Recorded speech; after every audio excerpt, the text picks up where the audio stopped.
আসসালামু আলাইকুম। কেমন আছো তোমরা সবাই? আশা করি আল্লাহর রহমতে ভালো আছো। আমিও ভালো আছি। তোমাদের জন্য নিয়ে আসলাম নতুন আরেকটি ভিডিও। আজকের ভিডিওটাও ইলিশ মাছের রান্নার ভিডিও। তোমরা হয়তো বলবা যে আপু তুমি শুধু ইলিশ মাছের রান্নার ভিডিও দাও, আর কোনো ভিডিও দিতে পারো না।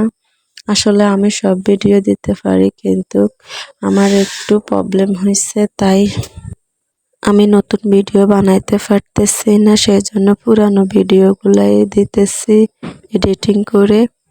আসলে ভিডিও বানানো কতটা কষ্টের সেটা যদি না বানাইতাম তাহলে বুঝতাম না বা বলতে পারতাম না। এখন একটু একটু ভিডিও করে ছাড়ি ইউটিউবে, সেজন্য বলতে পারি যে ভিডিও করাটা কতটা কষ্ট, এডিটিং করাও কষ্ট, তাছাড়া অনেক ঝামেলা। আবার ছোট্ট একটা বাচ্চা আছে, ওই বাচ্চাকে দেখাশোনা করা, সামলানো, রান্না বান্না করা, ভিডিও করা, সাংসারিক কাজ করা, আমি একা হাতে সবগুলা করি। আর একটা মেয়ে আছে, ও স্কুলে চলে যায় 8টা বাজে। তোমাদের যদি ইলিশ মাছ পছন্দ হয়ে থাকে আমাকে কমেন্টে অবশ্যই বলবা কার কার ইলিশ মাছ খেতে তোমরা খুব পছন্দ করো।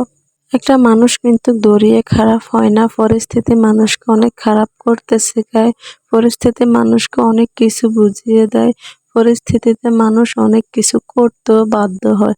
তবে আমি কিন্তু ভিডিও করার আমার ইচ্ছাও ছিল না, পরিস্থিতি এমন পর্যায়ে নিয়ে গেছে যে আমি ভিডিও করতে এখন বাধ্য হয়ে এসেছি।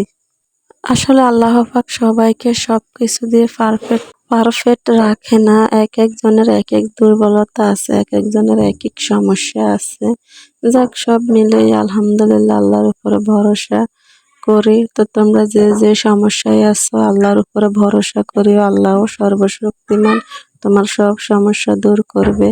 দেখতে দেখতে কিন্তু আমার কথা বলতে বলতে আমার রান্না প্রায় শেষ। তো দেখো কেমন হয়েছে। যদি ভালো লাগে তোমাদের একটা লাইক, একটা সাবস্ক্রাইব করেও। আজকের মতো এই পর্যন্তই। সবাই ভালো থাকো। আসসালামু আলাইকুম। দেখা হবে নেক্সট কোনো ভিডিওতে।